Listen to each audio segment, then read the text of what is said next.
Okay, so here's the applique. It's cut on the back side. This is where you want to peel just this part off. You can use a knife. Try using your fingernail if you don't have something like that. So you're just exposing that. If any of the middles are there, they can, you can pop them out or make sure the masking is on there. Then you'll line it up to whatever you're putting it on. Hold it, make sure it's all lined up straight, and then we'll just press down to make sure that sticks. And then slowly peel back. And the last step, these are now stuck on here, but they have a masking on the face.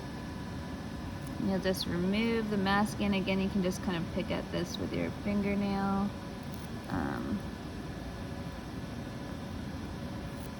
That's it.